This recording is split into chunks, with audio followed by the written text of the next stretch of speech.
Bonsoir à tous. Je vais faire la lecture de l'ordre du jour. Numéro 2, c'est vérification du quorum. Numéro 3, déclaration de conflit d'intérêts. Numéro 4, adoption de l'ordre du jour. Numéro 5, motion et résolution.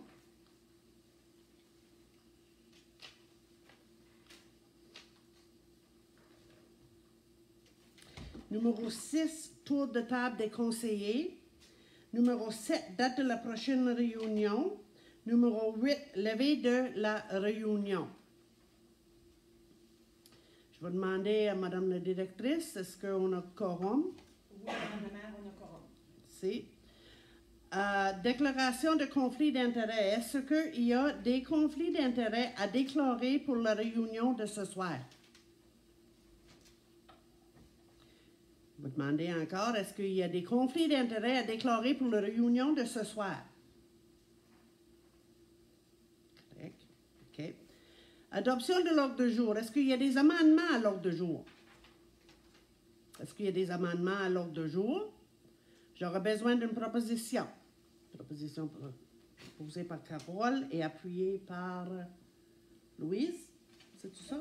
Non, mais je ne sais pas. Oh, OK. Bon. OK, José.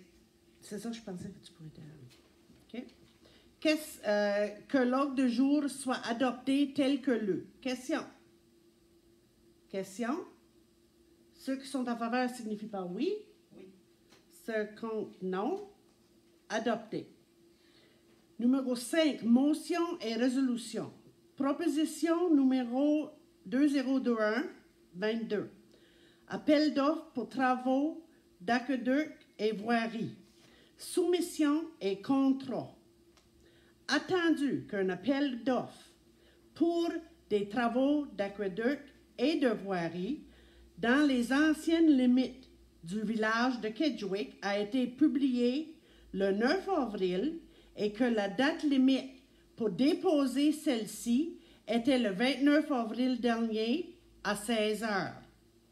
Attendu que les appels d'offres ont été ouverts le jour même devant public, attendu que la situation et l'incertitude en vigueur dans des zones du Nord-Ouest avaient des incidences sur l'entrée en fonction du nouveau conseil. Ce pourquoi, par la résolution 2021-21, adoptée le 20 avril dernier, la décision sur le choix de contracteur serait prise avant la dissolution du conseil en force jusqu'au 9 mai 2021. Attendu que, selon l'article 56.1 de la loi sur la gouvernance locale, pendant la période comprise entre la date de l'élection générale et celle de la première réunion du conseil nouvellement élu, le conseil sortant ne peut être partie à une entente, un accord, un contrat ou à tout autre document quel qu'il soit. Attendu que la situation en vigueur dans les zones du Nord-Ouest a changé depuis le 20 avril dernier et que les résultats des élections pour l'ensemble de la province et la communauté rurale de Kedgewick seront connus le mardi 25 mai. Il est proposé par Louise et appuyé par José que la décision sur le choix du contracteur en lien avec l'appel d'offres lancé le 9 avril et qui a été ouvert devant public le 29 avril dernier relèvera du prochain conseil municipal une fois assermenté. Question. Question. Ceux qui sont en faveur signifient par oui. Ceux contre non. Adopté. J'aimerais juste dire ici qu'on a seulement revenu à notre décision originale, si vous voulez, parce que à un moment donné, on ne savait pas la date de la sermentation. Donc, quand ils ont donné la date le 25 de mai, qu'on aura les résultats, la grandeur de la province, on a dit, mais écoute, là, ça ne ferait pas tard, ça ne serait pas si long avant la sermentation, donc on peut permettre à laisser ça à la prochaine conseil. Le prochain point, c'est lecture intégrale, modification d'arrêté 19-2017. Je vais lire un peu, puis je vais peut-être bien demander un petit peu, je ne sais pas, je pense que je vais être correct. Un arrêté pour modifier l'arrêté numéro 19-2017, plan rural de la communauté rurale de Kedgewick. On va prendre une petite gorgée d'eau avant.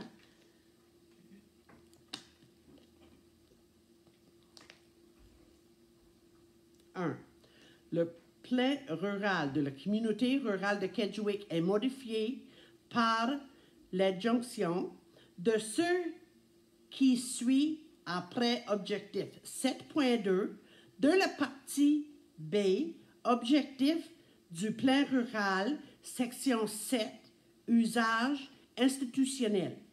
Objectif 7.3, permettre une certaine flexibilité dans l'examen de nouveaux usages lorsque un usage institutionnel existe et déclaré excédentaire. Énoncé de principe. 7.3a. Permettre l'examen de nouveaux usages pour les terrains et bâtiments institutionnels excédentaires par l'entremise d'un raisonnage conditionnel. Proposition 7.3.1. Assurer une cohabitation harmonieuse entre les nouvelles activités permises par un raisonnage conditionnel et la fonction résidentielle. Numéro 2. Le plan rural de la communauté rurale de Kedgewick est modifié en modifiant le zonage sur l'annexe A, la carte de zonage de Kedgewick, de la zone de service collectif, zone SC1, à la nouvelle désignation zone résidentielle de faible densité avec condition zone R1C pour la parcelle portant le numéro d'identification 502-39680 située au 9 rue de l'École et indiqué sur l'annexe B du présent arrêté en date du février 2021. Numéro 3, le plan rural de la communauté rurale de Kedgewick est modifié par l'adjonction de ce qui suit après 45.2AI. I1, zone résidentielle de faible densité avec condition, zone R1C, voir l'arrêté numéro 19-2021. 4. Le plan rural de la communauté rurale de Kedgewick est modifié par l'abrogation du paragraphe 45.1 et son remplacement par ce qui suit. 45. Classification des zones. 1.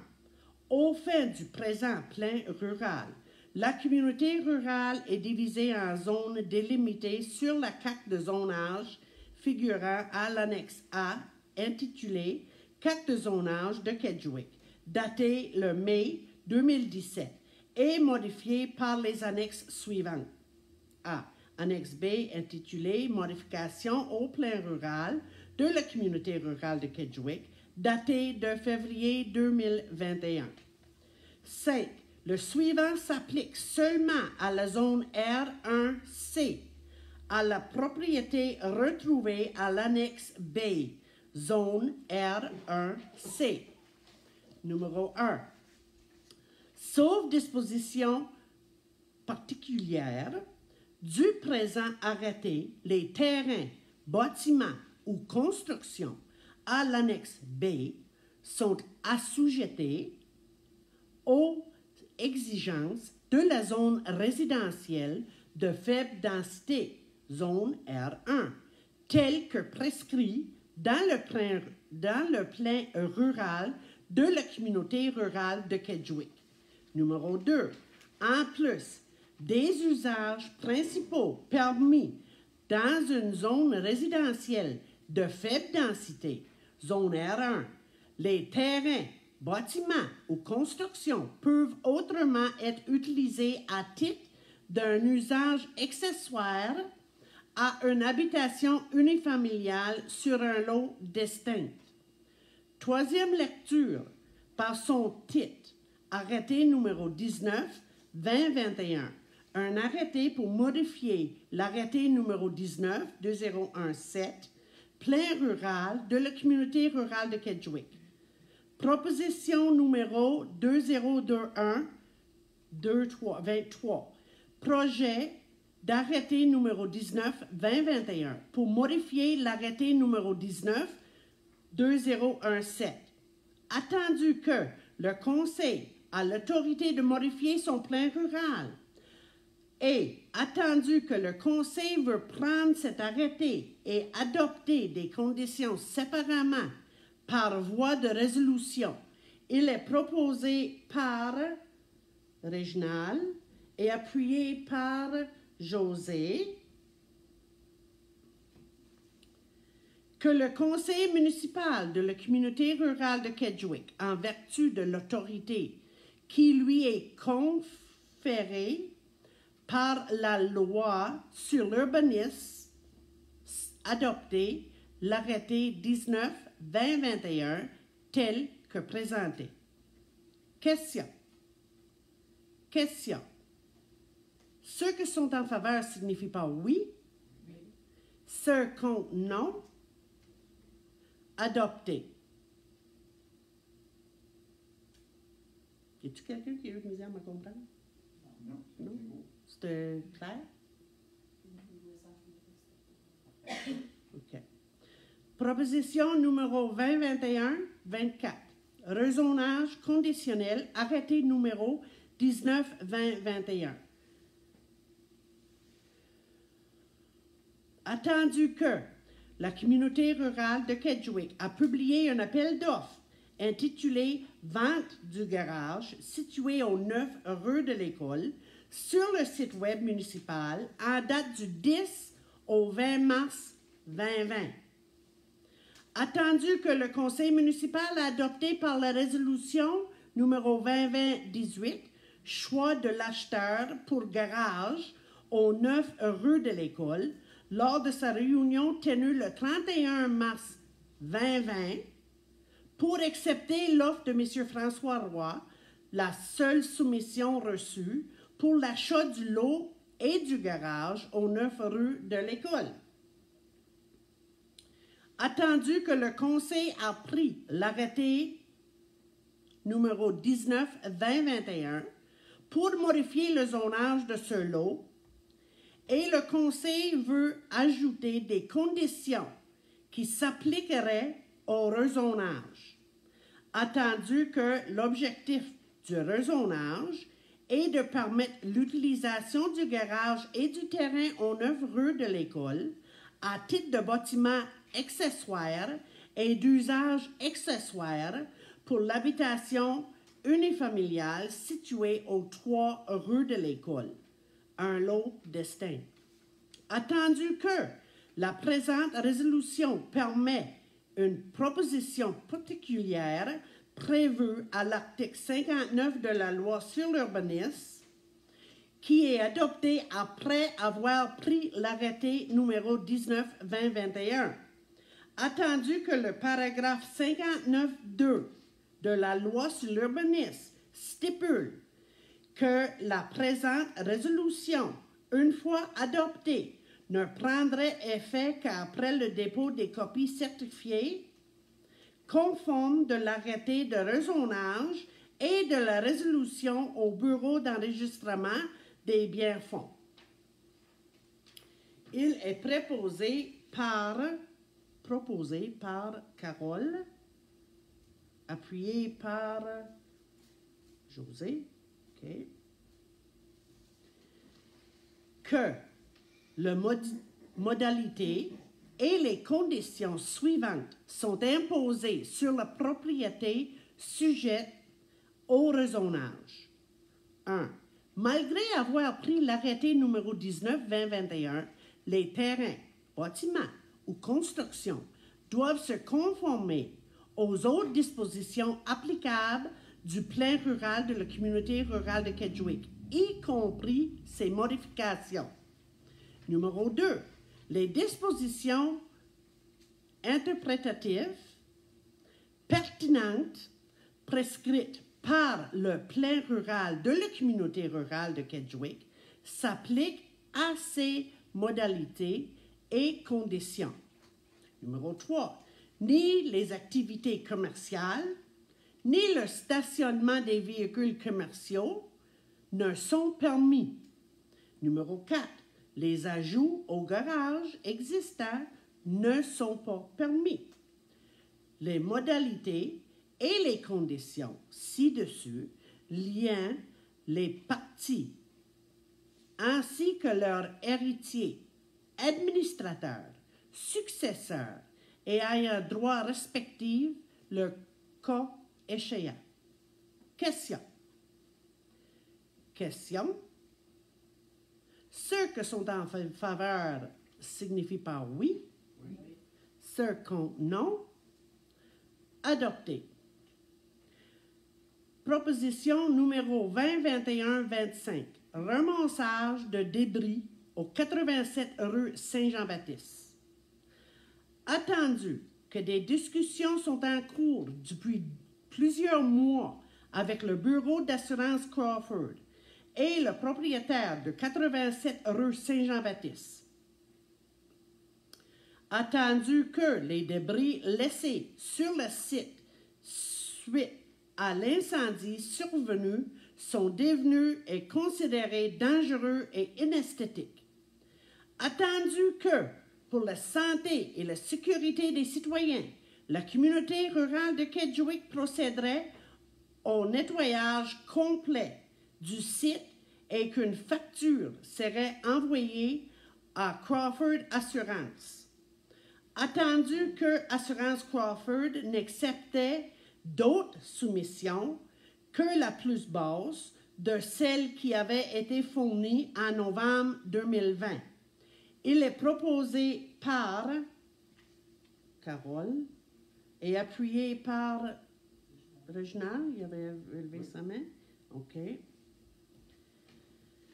Que les services d'Éric Normand Road Construction soient retenus au montant de 15 500 $ plus taxes pour le ramassage des débris et le nettoyage du site au 87 rue Saint-Jean-Baptiste. Question. Oui? Ça dit là qu'il acceptait d'autres soumissions que la plus basse de celles qui avaient été fournies en novembre 2020. Ça veut dire qu'il y a des soumissions qui avaient été fournies à Assurance Crawford dans le temps. Oui, oui, oui.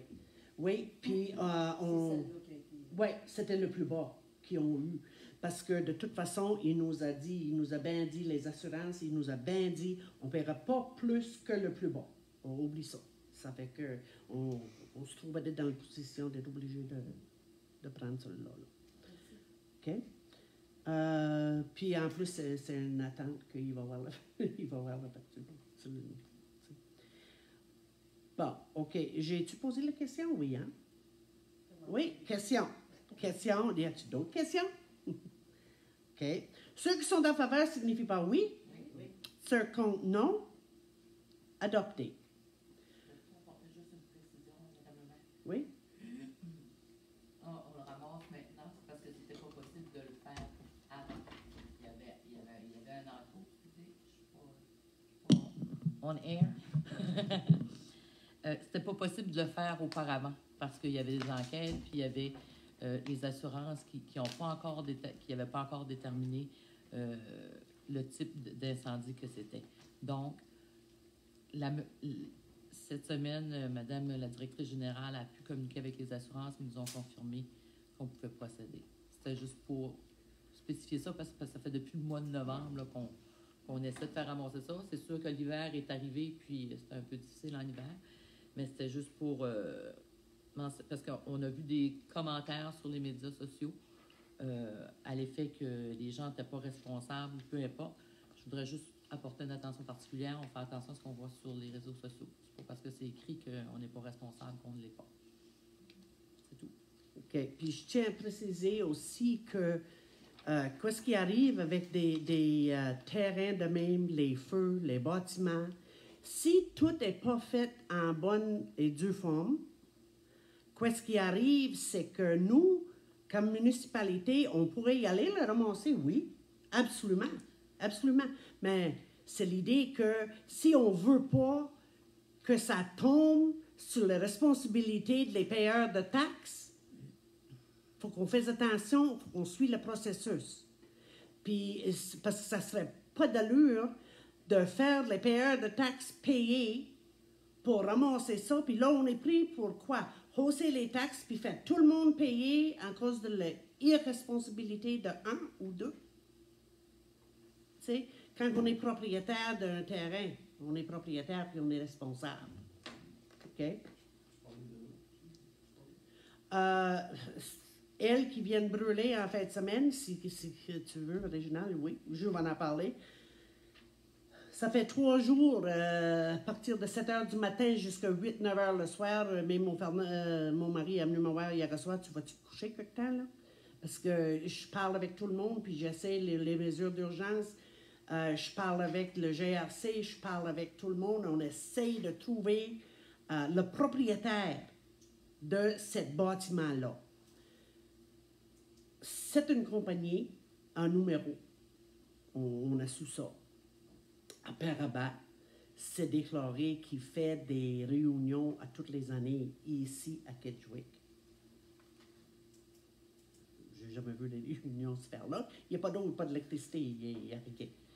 Donc, on essaie de sécuriser le zone. On va sécuriser le zone.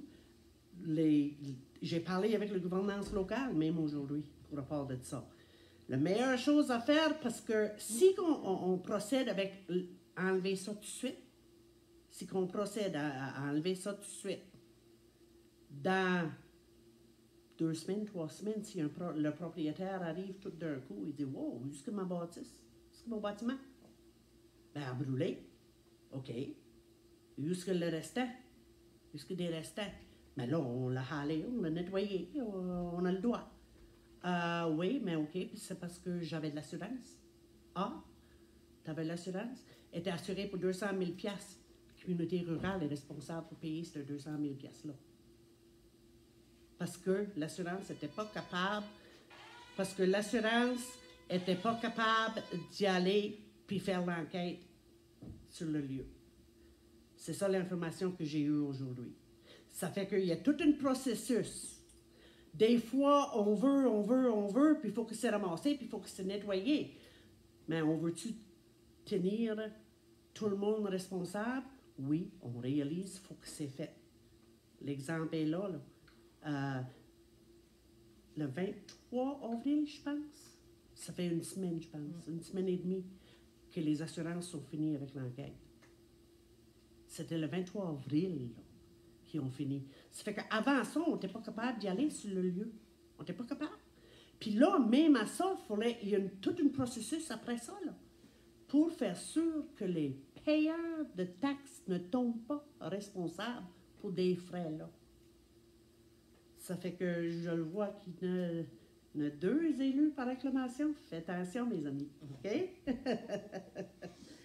C'est juste ça que je vous dis, là. OK, les questions sont faites. Numéro 6, tour des tables des conseillers. J'ai une conseillère qui aimerait avoir la parole ce soir et je vais le donner, José. C'est tout à toi, madame. Bien, bonsoir tout le monde. Je pense que c'est important de revenir un petit peu sur ce qui s'est passé la semaine dernière. Non, il y a 2 semaines, je suis désolée. En réponse aux conseillers qui étaient là, M. Guillaume Deschênes-Thériault, Cédric Léonard et Denis Couturier, lors de la dernière réunion qui consistait à attendre